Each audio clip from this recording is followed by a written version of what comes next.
Hello everyone, welcome back to the Film Feast.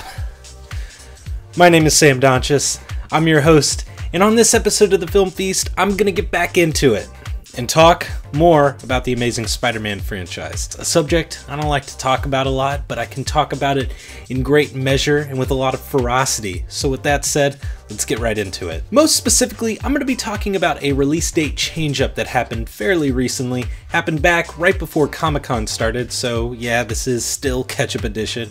You know, we're almost there, but a lot of stories have come out in the past 2 weeks or so that have really pushed everything back even further and delayed me even more from catching up, and hooray! You probably figured that The Amazing Spider-Man 3 would be the next film to come out in the chronology, and then that film would lead right into the Sinister Six film.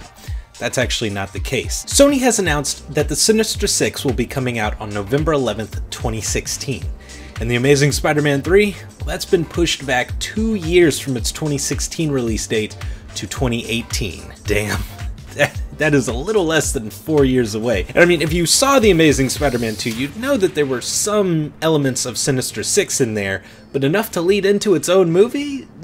I don't know about that. This is especially weird because almost none of the Sinister Six villains have even received their own origin stories yet. Luckily, in this new franchise, villains don't really need origins. They just have to have worked at Oscorp at some point, and they're evil. This is even more surprising, seeing as The Hollywood Reporter had said that Sony wasn't very high on Drew Goddard's ideas for the Sinister Six. What could possibly be going on in these Sony board meetings? You know, I'd love to be a fly on the wall and find out exactly what they're talking about, what bullshit they're trying to spew forth to get this Amazing Spider-Man franchise to keep chugging along. But there is a reason why Sony is putting the Sinister Six before The Amazing Spider-Man 3, and it all boils down to the box office. The Amazing Spider-Man 2 only made $202 million at the domestic box office, and it's been a steady decline since the first Spider-Man opened up in 2002. That film made $403 million, and that's huge, especially back then when superhero movies weren't the big sellers like they are now. Jump down to a movie that people fucking hate, Spider-Man 3, which made $336 million at the box office. And the first Amazing Spider-Man made $262 million at the domestic box office.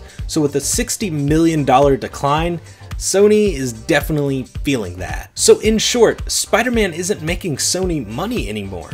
But will Spider-Man's villains fare better? It seems kind of shaky to me, but I genuinely believe that audiences want something different, and a bunch of Spider-Man's villains getting together and beating him up, that's pretty different. And I have faith that Drew Goddard will put something special together for audiences. Yes, I wish his energy was going towards the Daredevil series instead, but in this case, I think Sony's got the bigger paycheck. But will we even see him tackle this project? With Sony not being very supportive of his ideas, he might jump ship. Sony's producing team for this franchise, I don't like him, especially Avi Arad. That dude is a Class A dick. In my opinion, he is single-handedly ruining the franchise. Even Andrew Garfield himself recently said in an interview that the reason that Spider-Man 2 didn't do all that well with critics is because the producers came in and basically gutted the film. Garfield went on to say that there was a solid through line running in the movie that Roberto Orci and Alex Kurtzman had put into place, and the producers basically came in, took that out, and what was left was a skeleton that just basically leads up to another movie. Now, I'm not here to talk about the quality of these movies. A lot. I'll talk about it a little, but right now I'm just talking about business and politics. But the fact of the matter is that Sony has no idea what they're doing, and they just look like they're running around with chickens with their heads chopped off. Sony is pissing off the creative teams on these movies. For example, one of the writers of The Amazing Spider-Man 2, Roberto Orci, was planning on writing The Amazing Spider-Man 3. Then it was announced that he would be directing Star Trek 3, and he left The Amazing Spider-Man 3. But I don't think that's just the whole story. I think he also left that project because there was just so much uncertainty of what would be happening with Spider-Man's future. Orci's old writing partner Alex Kurtzman is being a little bit more patient. He He's still on The Amazing Spider-Man 3, but he has no better idea of what's actually going on. Alex Kurtzman is already lined up to direct the Venom movie for Sony, which is now titled Venom Carnage. But even with that project on his plate, slated for a 2017 release, Kurtzman's #1 priority is the Mummy reboot for Universal. So with Roberto Orci definitely gone, and Alex Kurtzman possibly leaving, I think that Drew Goddard should jump ship as well. But most importantly, will Mark Webb stick around for The Amazing Spider-Man 3? I'm a little torn on this one.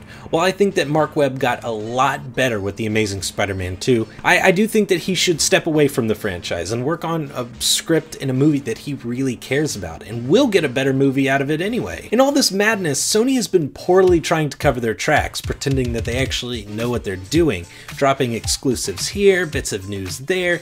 They even told Deadline that they were working on a Spider-Man franchise with a female lead. Which female though? Nobody knows. It could be a Black Cat movie, a female Spider-Man movie, or a Mary Jane movie. Really, nobody knows. Which is especially strange to me because just months prior to saying this, Avi Arad out and out said that a Miles Morales Spider-Man movie is never going to happen. He has no inkling that Miles Morales has been one of the more popular Marvel characters in recent history, and that, you know, just because Spider-Man isn't Peter Parker, it's not going to work. But who knows, maybe he had a change of heart, or maybe he took some peyote in the desert and was like, ha, a female Spider-Man movie, it just might work. And it just might. But in my opinion, the best way to save the Spider-Man franchise is for Sony to lose it. Really, there's so much more we can talk about on this subject, but until more news comes out, I'm not going to touch it. But we can talk about it in the comments below, or you can find me on the Facebook page for The Film Feast, or Twitter. And stay tuned for the next episode of The Film Feast, where I will be talking about Ridley Scott's next sci-fi project, which totally isn't Prometheus 2. Thanks for watching.